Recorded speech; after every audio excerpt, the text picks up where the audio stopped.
Hello दोस्तों, कैसे हैं आप सब? और सब बढ़िया चल रहा है। हमने बात की थी मुग़ल काल को लेके। मुग़ल काल को आप अगर 5 मिनट देंगे तो इम्पोर्टेंट चीज़ें आपके समझ में आ जाएंगी और आपका कोई भी क्वेश्चन छूटेगा नहीं। सबसे पहले शासक की बात करते हैं मुग़ल काल, जिसकी नींव रखी थी मुग़ल वंश की, वो था बाबर। बाबर एक छोटी सी कहानी है, बस आपको थोड़ा सा दिमाग लगा के समझना है। बाबर जो है फरगाना के उमर शेख मिर्ज़ा का पुत्र था। फरगाना के एक छोटे से शासक थे उमर शेख मिर्ज़ा, जिनका पुत्र बाबर था। 8 जून 1494 को बाबर फरगाना की गद्दी पर बैठता है और 1507 को बादशाह की उपाधि धारण करता है। इसमें जो पॉइंट करने वाली बात वो है कि बादशाह की उपाधि इस किसी तुर्क शासक ने, जो तैमूर वंश का था, अभी तक धारण नहीं की थी। तो पहला तैमूर शासक जो है बादशाह की उपाधि धारण करने वाला, वो बाबर है। 8 जून को गद्दी पर बैठता है 94 को, 1507 को बादशाह की उपाधि धारण करता है। इसके 4 पुत्र थे, हुमायूं, कामरान, आस्करी और हिंदाल। ज़्यादातर हम लोग याद देते हैं हुमायूं को, क्योंकि बाद में यही शासक बनता है और आगे की कार्यशैली को यही आगे बढ़ाता है। बाबर एक उदारवादी राजा था, इसीलिए इसे कलंदर की उपाधि से नवाजा गया। कलंदर भी कहते थे। बाबर ने खुद की एक आत्मकथा लिखी जिसका नाम बाबरनामा है। ये तुर्की भाषा में लिखी गई थी। बाद में इसका जो अनुवाद हुआ है वो तुजुक बाबरी के नाम से फारसी में हुआ है। तो इसकी जो बाबरनामा है, ध्यान दीजिएगा, सिर्फ तुजुक बाबरी और तुजुक जहांगीरी, सिर्फ 2 मुगल शासकों ने अपनी आत्मकथा लिखी है। तो पहली जो है तुजुक बाबरी यानी कि बाबरनामा, तुर्की भाषा में लिखी गई, बाद में फारसी में अनुवाद हुआ। 1526 से 1530 तक इसका आक्रमण का दौर था। थोड़ा सा समझते हैं। आक्रमण की बात करते हैं तो बाबर ने कुल मिला के 5 बार आक्रमण किया है, जो 4 इम्पोर्टेंट हैं। 5वें को बहुत लोग नहीं पढ़ाते हैं, भूल जाते हैं। सबसे पहले 1519 में यूसुफजाई जात के विरुद्ध बाबर आक्रमण करता है और बाजौर और भेरा पर अपना अधिकार कर लेता है, लेकिन ये चला जाता है। इन दोनों पर आक्रमण करने, यूसुफजाई जात के खिलाफ आक्रमण करता है 1519 में। बाजौर और भेरा पर ये अपना अधिकार करता है और पुनः क्या करता है, ये चला जाता है, वापस लौट जाता है फरगाना। लेकिन फिर 7 साल बाद इसे भारत की याद आती है कि इसे पता था कि भारत में बहुत कुछ है। तो ये आता है और इब्राहिम लोदी, जो लोदी वंश का शासक है, उसके खिलाफ मोर्चा खोल देता है। तो 2 चीज़ें आपको समझनी है। इब्राहिम लोदी 1526 में, यानी कि 21 अप्रैल, देखिए आपको डेट नहीं याद करनी है, बिल्कुल दिमाग पे जोर नहीं देना है, डेट नहीं पूछता, सिर्फ वर्ष पूछता है। 1526 में इब्राहिम लोदी के खिलाफ ये मोर्चा खोलता है और युद्ध का मैदान बनता है पानीपत। ये पानीपत का प्रथम युद्ध था, जहाँ पे इब्राहिम लोदी और बाबर की सेना आमने सामने हो जाती है। इस युद्ध में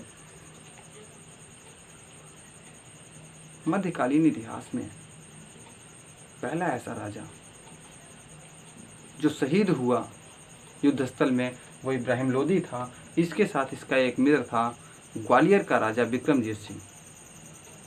ग्वालियर का राजा विक्रमजीत सिंह, जिसके परिवार से ही कोहिनूर का हीरा मुगलों के हाथ में आया था, वो भी इस युद्ध में मारा जाता है। सिर्फ 1 साल में, क्या 11 महीने में ही देखेंगे कि अप्रैल में इसने आक्रमण किया था और फिर से मार्च में ही 17 मार्च 1527 को ये राणा सांगा के खिलाफ मोर्चा खोल देता है। और राणा सांगा एक बहुत ही बलिष्ठ राजा था, जिसने बाबर के नाक को चने चबवा दिए और अंतोगत्वा बाबर की सेना भाग खड़ी होने पे मजबूर हो गई। इससे क्षुब्ध होकर बाबर ने जिहाद का नारा दिया और जिहाद के नारे के कारण उसकी सेना फिर से एकत्रित होती है और अंतोगत्वा राणा सांगा पराजित होता है। बाबर की पुनः विजय हो जाती है। 1528 में ये पुनः चंदेरी का मैदान युद्ध का स्थल बन जाता है। और इस बार मेदिनी राय के साथ इसका युद्ध होता है। मेदिनी राय भी बराबर हो जाते हैं, अर्थात हार जाते हैं। इसका जो महत्वाकांक्षी वालापन था वो कम नहीं होता है। फिर अगले साल 6 मई 1529 को ये अफ़गानों के खिलाफ अपना युद्ध छेड़ देता है। अफ़गानों के खिलाफ युद्ध छेड़ देता है, घाघरा बनता है युद्ध का मैदान।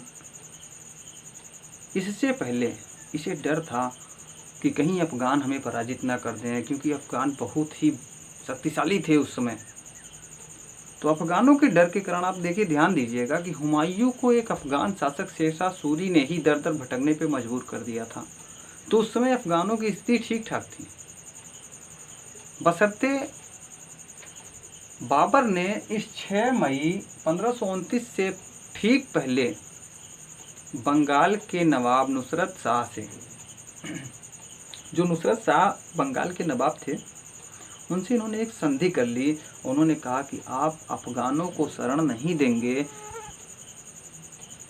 और जो नवाब थे वो इस बात पे राज़ी हो गए कि आप बंगाल पे नज़र नहीं डालोगे और हम अफ़गानों को शरण नहीं देंगे। अंतोगत्वा अफ़गान हार जाते हैं और फिर से बाबर की विजय होती है। इस तरह से 5 युद्ध भारत में बाबर ने लड़े और 5ओं में उसने विजय प्राप्त की है। और इसी के बाद से मुग़ल वंश की नींव पड़ जाती है। अब मुग़ल वंश की नींव पड़ जाती है तो 2 चीज़ें यहाँ पे ध्यान दीजिएगा। ये जीतने का कारण था कि सबसे पहले तो बाबर ने ही उपयोग में लाए, तुगलमा युद्ध नीति भी बाबर की देन थी। तो इन दोनों चीज़ों को आप याद रखेंगे। अगले लेक्चर में हम लोग देखेंगे हुमायूं और शेरशाह सूरी। 1526 से 1530 बिल्कुल आपको याद करना है। बाबर 1526 में आता है, 1530 तक शासन करता है। दरअसल होता क्या है कि 1529 में देखिए 26 में, 27 में, 28 में और 29 में पानीपत,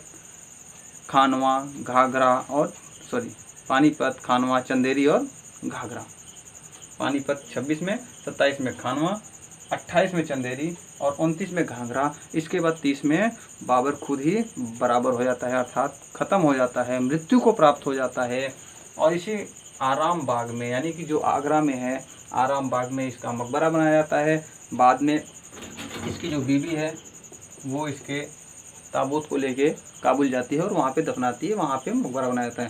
देखिए कन्फ्यूजन मत पड़िएगा, सबसे पहले दफनाया गया आराम बाग में जो आगरा में है, दोबारा इसको निकाल के ले जाया गया काबुल में। तो वर्तमान में उसका जो मकबरा है वो काबुल में है, काबुल अफगानिस्तान में है। ठीक है, अगले लेक्चर में हम लोग देखेंगे हुमायूं और शेरशाह